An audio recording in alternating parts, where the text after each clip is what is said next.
Today we are having Mr. Kailash SATYARTHI, the Nobel laureate. We will discuss something like what is new in his life after being a Nobel laureate. Sir, welcome to the WNN show. Thank you. What has made you to think about youth? You started from the children's. You started talking about the slavery, bonded laborers and all. Now you are talking about compassion. I just wanted to start with the issue that you are highlighting the first time here about the Youth Summit on the global compassion. Right. So I always felt that the driving force or the spark behind all my initiatives and actions was compassion. Because I was not driven by any political ideology or by any ambition. As such, I gave up my career as electrical engineer, which was very, very difficult 45 years ago, almost 45 years ago, and I come from a humble family, so it was even much more difficult emotionally. But I took my decision to work for the children, and the children who were in slavery. Secondly, it was a non-issue that time. It was not talked about issue. There were no laws, there were no policies, not even any media report or any research on this issue. So it was again very difficult. But I kept on thinking, as I said, that what drove me in most difficult situations, even I was attacked several times, I lost two of my colleagues and I have injured body. And that was compassion. We have been successful in changing the global policies as well as the Indian policies. Even we have been successful in the amendment of India's constitution in making education as fundamental right by organizing nationwide march and involving more than 160 parliament members cutting across the party line. Later on, during the pandemic, there was some time to think and reflect. And we felt that there are several issues which are emerging due to many reasons. The nature of politics is changing due to artificial intelligence and information technology and social media and all these things. Also, across the world and across the faiths, some kind of extreme positions are being taken by the leaders in a different way. It is also seen that a fear which has come due to pandemic is now manifested in many walks of life. So fear becomes a driving force for many communities and many people. And as a result of it, they are becoming more aggressive to protect themselves, and that aggression is transformed into violence. That is the global phenomenon. Secondly, another thing which was related to my work was even more shocking, disgusting, I would say. We have been successful, we means not my organization or I, but as the international community, successful in reducing the number of child laborers gradually from year 2000 to 2016. The number has gone down from 250 million to almost 150 million in 2016. But between 2016 and 2020, these 4 years were before pandemic, and these 4 years were also the first 4 years of SDGs, Sustainable Development Goals. The number of child laborers grown for the first time from almost 150 million to almost 160 million. There is no justification. There is no reason. Nobody can answer that why it has happened. During that time, the school dropout has grown. During that time, the world has become $11 trillion more richer. I'm not talking about the pandemic time, but before pandemic in 4 years. $11 trillion richer. And 10,000 children were pushed into child labor and slavery every day. That was the situation. That is unacceptable. And then I realized that what we need really is something different. And the serious issue is that though the world is interconnected and interdependent, governments, the nations, and institutions don't feel a sense of moral responsibility and moral accountability to each other and to the rest of the world, to the humanity. I am the part of a very special group that has been created by or appointed by the UN Secretary General, that is called the UN Advocate on SDGs. So I am one of the advocates. But I have I'm not shy to confess it that we are failing. We are failing our children, we are failing our poor people, we are failing our poor countries. Despite all these big words are being produced every day in every conferences and summits and meetings, why the Africa is being looted like that? Globally, $53 billion additional money is good enough to ensure protection, health and education for every child in every low-income country, as well as that can also help, that amount of money can also help the newly born children and new mothers. $53 billion, that is less than 9 days of global military expenditure. So something is wrong somewhere, and that requires a moral compass. The reason is that more words, more phrases, more commitments, more laws and policies, outcome documents, communiques, declarations are coming out every day in the world in different forums. But there is a serious distance that is growing like gulf between the words we speak and write and the actions we do. Right. And therefore, a lot of sufferings come from.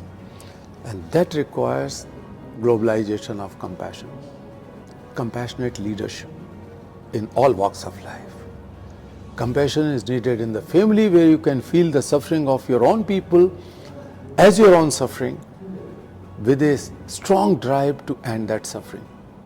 We have to feel the suffering of poor people, the low-income countries, marginalized and left out people of the world. How we can feel it until unless we don't have compassion, means the feeling for the suffering of others as our own suffering and drive to alleviate that suffering. And that's why I have launched this campaign, Globalization of Compassion. Yes, that's the example you gave about the Africa. African countries that they are grappling with so many issues that, and their leaders are responsible for that. It's not the citizens. No. I would say many of the leaders in their own countries, militia, armies, combination of several factors. But the geopolitics, the politics and the political economy, market of the West, they are responsible for these kind of situations. Aid policies, debt policies, both are very, very unjust. So these are combinations of all these factors, and that is creating a lot of insurgencies or violence or military coups in many African countries. And I work in almost every African country for many, many years. So I know how this is so serious.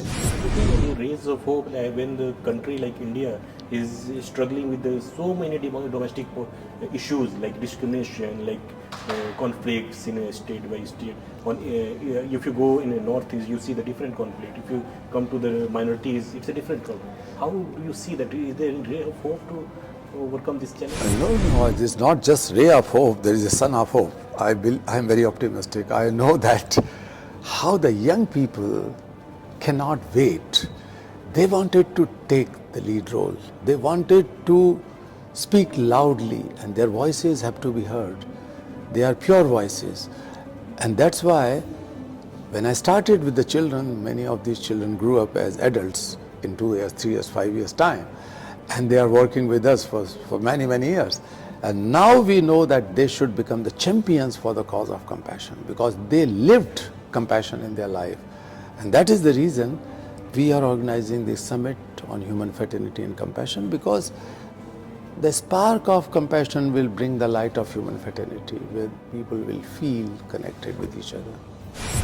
Talk about that, not ray of hope, but the son of hope. But when we see in actual on the ground that, lots of the right-based organizations are being controlled or, being suppressed not to speak, in open or to criticize the establishment and all. So how we can, because one side we are trying to fight those kind of issues, another side we are not having that platform like you have built. Everybody is not, fortunate to have this kind of thing.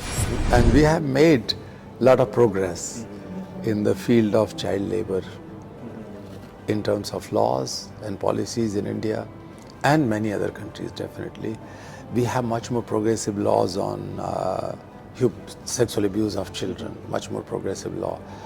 Though some efforts were made to change it in a regressive form, like only day before yesterday. Yesterday, this report has come.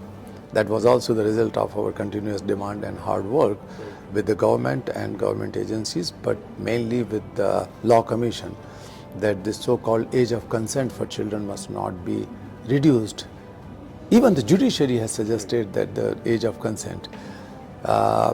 So they wanted to reduce it to 16. So if a child is raped and the rapist is able to prove that his age or the girl's age or other boy's age who is the victim of this this crime could be reduced as the age of consent, the consensual sex. That could apply in the case of marriage also. And we fought against it, and finally Law Commission has said that no, we are not going to, this is wrong demand coming from different corners. So there are a lot of good things happening. Of course it requires sustained effort and resilience and so on. There are good people in all political parties, there are good people in all walks of life, and a lot of work is needed to see that how we can respect each other's viewpoints, how we can respect diversities, how we can feel morally accountable to each other. And India is a large country with so many complexities and so many problems. But I'm hopeful that the young generation is understanding many of such complexities in a simple manner. And you can see the growth in children attending schools and universities. It will help girls and boys both, and children belonging to all sections of society and all communities and caste. That is increasing. So that is very, very good sign. Even the poorest of the poor people started understanding the value in education, and they are trying to send their children to best possible schools, good quality education and so on. It will take time, but education opens the mind. Education makes you more inclusive, more acceptable to each other, and that is going to happen. So one cannot see the miracles in one day, but the society sometimes has a different dynamics than the state functioning. And that has been witnessed in many a part of the world. So the society is changing towards more progressive and more inclusive manner. So I am very optimistic about the future of India. Thank you so much, sir. It was like, I think it will be a game changer for youth as well, that what you are pushing ahead. So exactly. So I don't want to do it in a conventional manner. Yeah. It is very difficult in India or anywhere in the world. So this way, when they come with positivity, they come with some hope and some confidence. When other people, leaders from faith or leaders from religions and leaders from politics and society, when they speak out, sometimes they preach. But these are the practitioners. So I am trying to bring practitioners, the young practitioners, as the ray of hope in the country. Thank you so much, sir. It was My nice pleasure. talking to you, sir. My